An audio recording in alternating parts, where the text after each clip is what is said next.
अक्रूर जी को कंस ने बुलाया और उनको ये कार्य सौंपा गया कि काका आप श्री धाम वृंदावन जाओ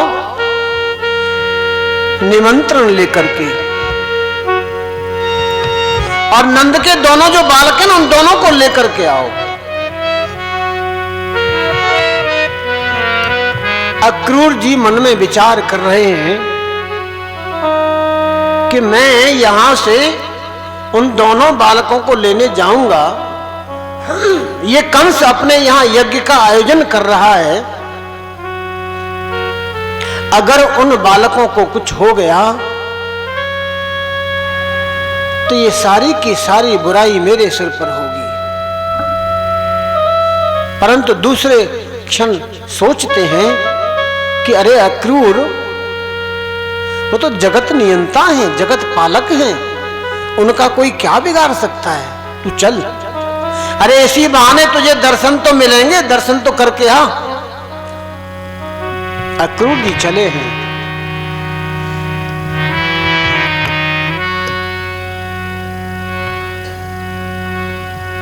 श्रीधाम वृंदावन का जो मार्ग मथुरा से मात्र आधा घंटे का है रथ से, वो अक्रूर जी ने 7 घंटे में तय किया। 7 घंटे में वृंदावन पहुंचे। क्यों? कि भगवान श्री कृष्ण का चिंतन करते करते, मनन करते करते, उनकी झांकी का दर्शन करते करते उनकी रथ में समाधि लग गई। रथ रुक गया बीच में, रथ चला ही नहीं।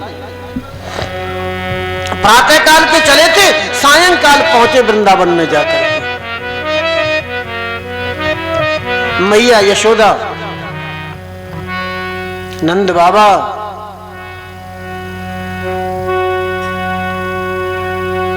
से जाकर के मिले। सायंकाल श्री कृष्ण और बलराम दोनों भाई गौचारण से लौटे हैं, गाय चरा करके लौटे हैं।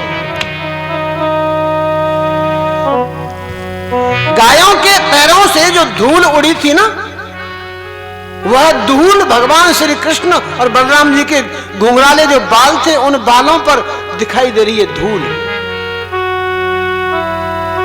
गायों के पीछे भागने से, दौड़ने से मुखमंडल पर पसीना आ गया था ना, तो पसीने पर भी वो धूल आकर के जम गई है, ब्रज की रज जम गई है आकर के। ऐसा दिव्य दर्शन अक्रूर जी ने भगवान श्री कृष्ण बलराम का किया है। क्या सुंदर झांकी है भगवान की। काका अक्रूर ने प्रणाम किया। मैं प्रणाम करता हूं आपको। दोनों भाइयों ने हाथ पकड़ कर उठाया। नहीं काका नहीं, अरे हम आपके बालक हैं, आप हमसे बहुत बड़े हैं, आप हमारे काका हैं, आप हमको प्रणाम मत करो, हमको लज्जित मत करो, हम आपको प्रणाम करते हैं काका जी, हम आपको प्रणाम करते हैं। और ये समाचार पूरे वृंदावन में फैल गया कि कंस ने अपने यहां यज्ञ का आयोजन किया है और यहां निमंत्रण भेजा है। कृष्ण और बलराम दोनों भाई कल मथुरा की ओर प्रस्थान करेंगे। ये पूरे वृंदावन में समाचार फैल गया। मैया यशोदा ने कहा, अक्रूर तू मेरे अंग में से मेरे प्राणों को निकाल करके ले जा अक्रूर, लेकिन कृष्ण को मुझसे दूर मत ले जा। और गोपियों की स्थिति तो बहुत विचित्र हो गई है। गोपियां आपस में बातचीत कर रही कि कल कृष्ण जाएंगे, कल कृष्ण जाएंगे, इन्हें रोको, मत जाने दो। अक्रूर से कह रही, अरे अक्रूर, तेरा नाम अक्रूर किसने रख दिया? अरे तेरा नाम तो क्रूर होना चाहिए था। मेरे प्राणों के प्यारे, हमारे प्राणों के जो प्यारे हैं, उनको तू हमसे दूर करना चाहता है। जिनके चरणों में हमने अपना सब कुछ न्योछावर कर रखा है, हम बिना इनके रह नहीं सकती हैं, बिना इनके जीवित नहीं रह सकती हैं, तो उन हमारे प्रियतम को हमसे दूर ले जाना चाहता है।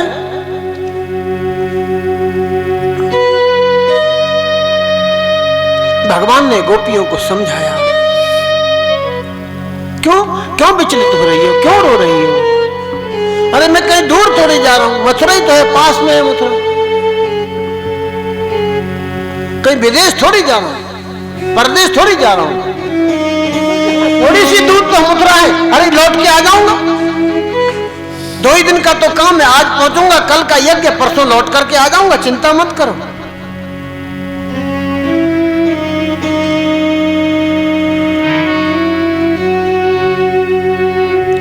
रथ में आकर के बैठे हैं दोनों भाई, गोपियां रथ के आगे आकर के लौट गई। अरे अक्रूर, तू रथ को अगर ले जाना ही चाहता है तो हमारे ऊपर से निकाल करके ले जा।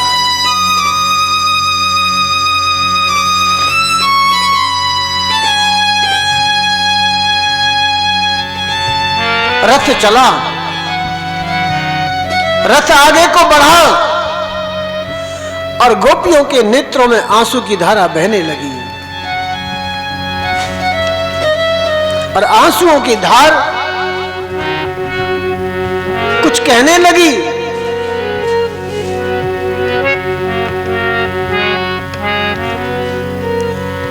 छोड़ वृंदाभिपिन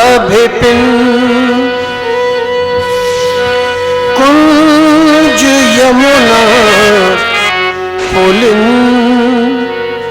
श्याम मधुवन चले, श्याम मधुवन चले, श्याम मधुवन चले, श्याम मधुवन चले।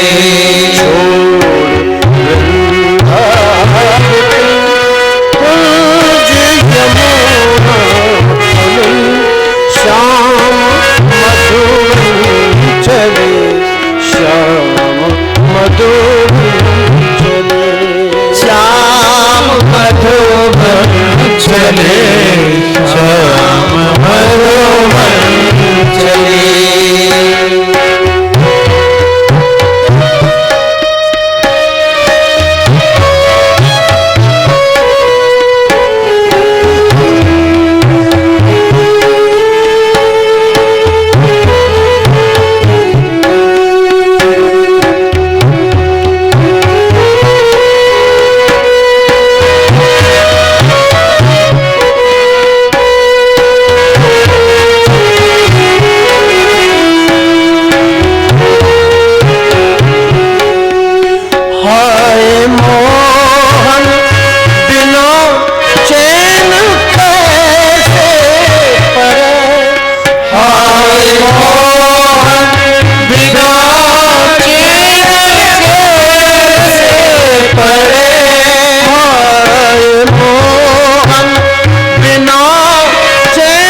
सूखे सकल ढाई यमुना गई। वृक्ष सूखे सकल ढाई यमुना गई। वृक्ष सूखे सकल ढाई यमुना गई। गोपी व्याकुल भई रथ के पीछे भगी। गोपी व्याकुल भई रथ के पीछे भगी। दूर छाई गगन दूर छाई गगन गौए करती रुदन। श्याम मधुर चले श्याम मथुरा चले। श्याम मधुबन चले श्याम मथुरा चले। श्याम मधुबन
चले श्याम मथुरा चले।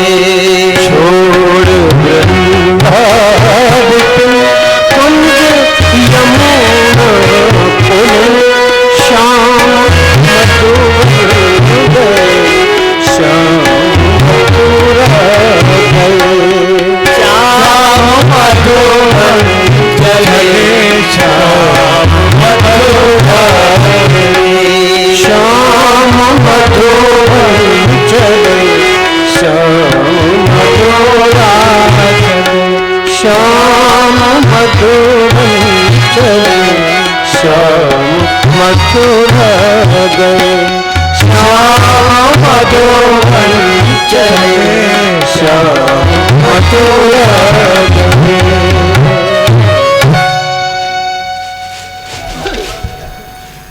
स्वर में रुदन कर रही है।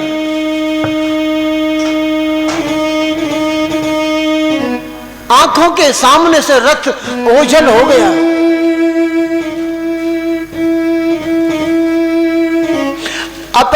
अपने प्रियतम को दूर जाते हुए देखा।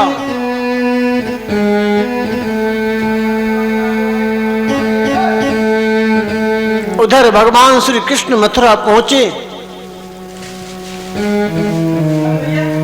अक्रूर ने दोनों भाइयों को रथ में बिठा करके जमुना जी में स्नान किया। दोनों भाई रथ में विराजमान हैं। अक्रूर जी ने यमुना जल में डुबकी लगाई तो अक्रूर जी को दोनों भाइयों का दर्शन हो रहा है। जल के भीतर, जल के अंदर दोनों भाइयों का दर्शन कर रहे हैं।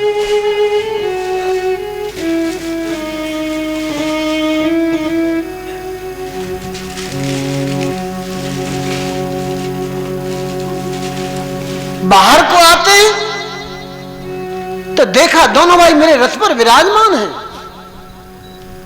फिर से डुबकी लगाई है तो फिर से दर्शन कर रहे हैं जल में दोनों भाइयों का।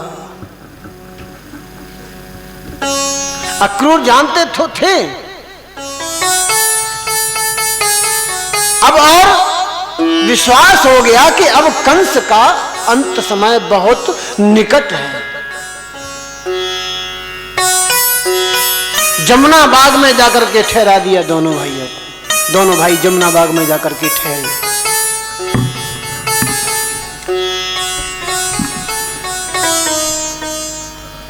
इतने चंचल हैं दोनों भाई कि अधिक देर तक नहीं ठहरे।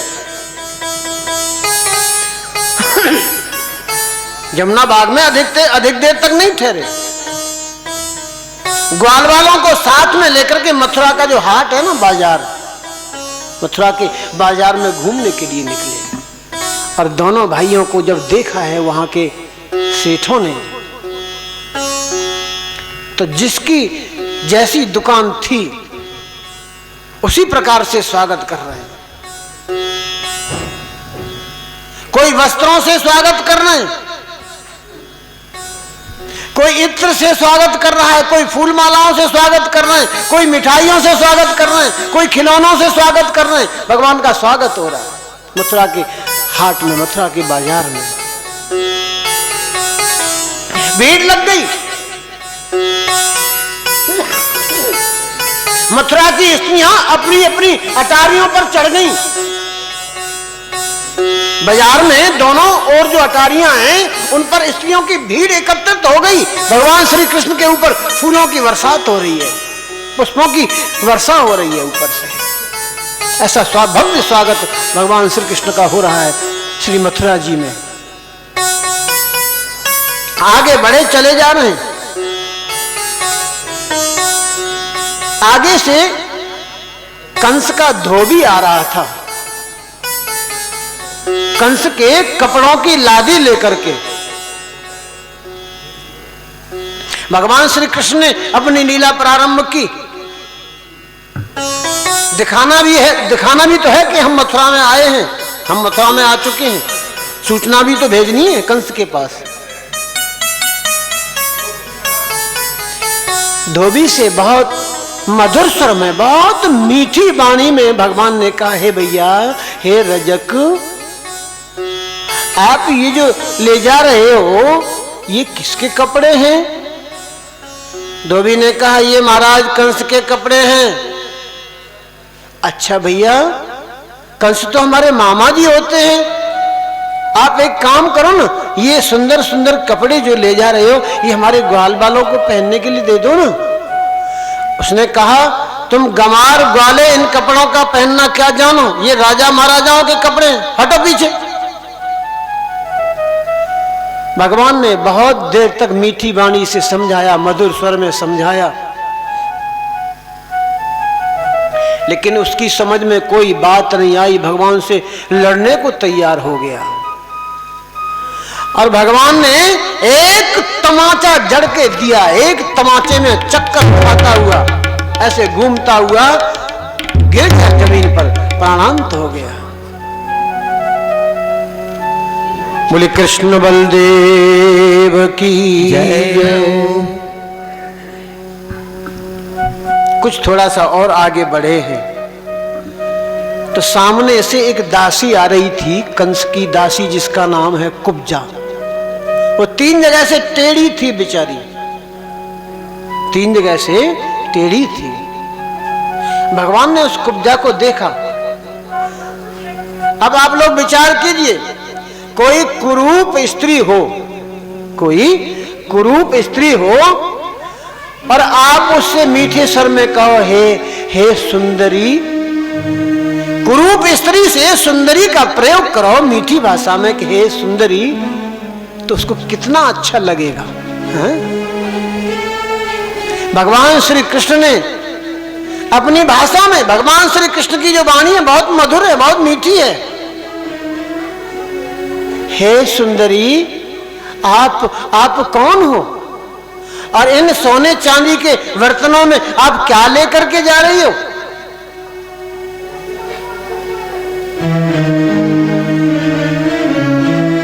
उस कुब्जा ने कहा कि मैं महाराज कंस की दासी हूं और मेरा नाम है कुबड़ी कुब्जा। इन सोने चांदी के पात्रों में चंदन है, अंगराग है, इत्र है, लेप है, मैं महाराज को ले जा रही हूं। महाराज मेरा घिसा हुआ चंदन, मेरा बनाया हुआ इत्र ही लगाते हैं। भगवान ने कहा अच्छा एक बात बताओ, क्या ये चंदन, ये अंगराग, ये इत्र आप हमें नहीं दे सकती हो?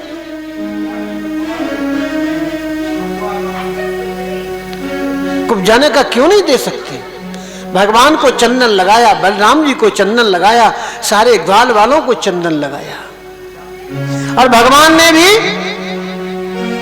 उस कुब्जा पर कृपा की।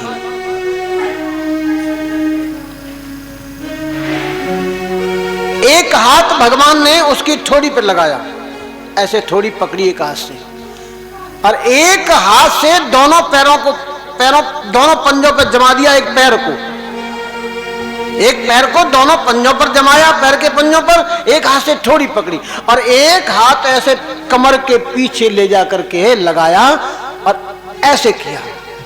तो ये तीन जगह से टेढ़ी थी कुब्जा, वो एकदम सीधी हो गई, सर्वांग सुंदर स्वरूप हो गया उसका, सुंदरी बन गई वो कुब्जा। कुब्जा पर कृपा भगवान ने की।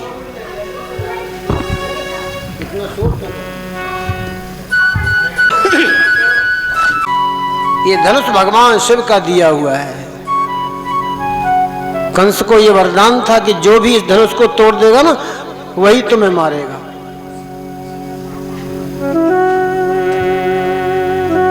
दोनों भाई पहुंचे हैं धनुष के पास। भगवान श्री कृष्ण ने उस धनुष पर प्रत्यंता चढ़ाई और धनुष को तोड़ दिया। मुष्टिक, चाणूर, सल, तोसल, बल, प्रबल, जो पहलवान थे, जो योद्धा थे, मल्ल थे कंस के, वो सब लड़ने के लिए आए। मुष्टिक और चाणूर को दोनों भाइयों ने मारा। एक को बलराम जी ने पकड़ा, एक को कृष्ण ने पकड़ा, दोनों को मार दिया।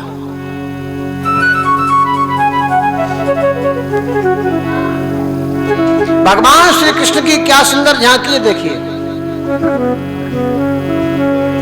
जाकी रही भावना जैसी और प्रभु मूरत देखी तिन तैसी। वहां जो युवतियां बैठी थी, नव युवतियां, उनको ऐसा लग रहा है कि साक्षात कामदेव चले आ रहे हैं। और वहां जो बुजुर्ग लोग थे, बुजुर्ग महिलाएं थीं, उनको ऐसा प्रतीत हो रहा है ये कोई छोटा सा हमारा खिलौना बालक चला आ रहा है, नन्हा सा कोई हमारा बालक चला आ रहा है।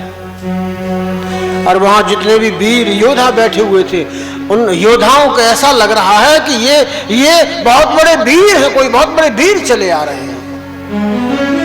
और कंस की जब दृष्टि पड़ी है ना, कंस को तो ऐसा प्रतीत हो रहा है कि ये दोनों भाई मेरे काम चले आ रहे हैं।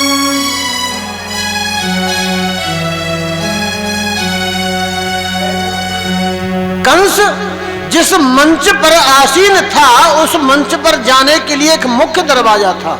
उस मुख्य दरवाजे पर कुबलिया पीड़ हाथी को लगा दिया गया, कुबलिया पीड़ हाथी को अड़ा दिया गया। कुबलिया पीड़ हाथी को मदरा पिलाई है, मस्त हो रहा है कुबलिया पीड़ हाथी।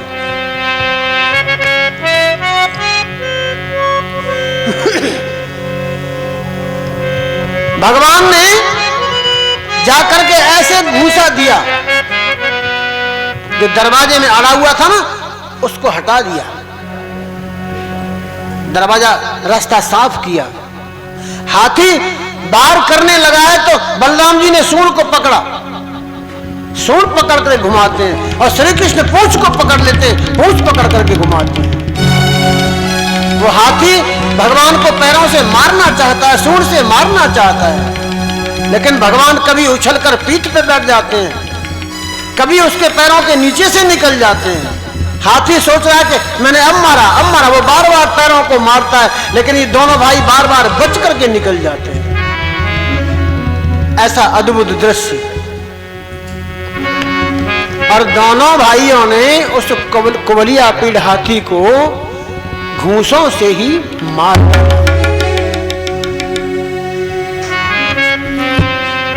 आगे बढ़े दोनों भाई आगे बढ़े। राजा कंस एक ऊंचे सिंहासन पर विराजमान था। दोनों भाइयों ने नीचे से छलांग लगाई। छलांग लगा करके राजा कंस ऐसे बैठा हुआ था, इधर कृष्ण और इधर बलराम। भगवान श्री कृष्ण ने जाकर के पीछे से कंस के बालों को पकड़ा, बालों को पकड़ करके घसीटा आगे की ओर और लेकर के ऊपर से नीचे कूदे हैं।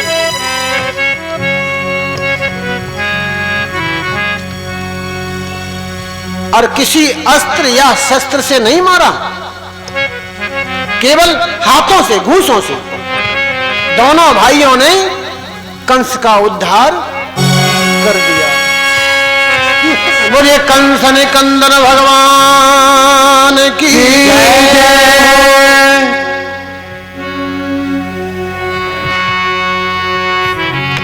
मथुरा की राजगद्दी पर महाराज उग्रसेन को आसीन किया, महाराज उग्रसेन को बिठाया और स्वयं दोनों भाई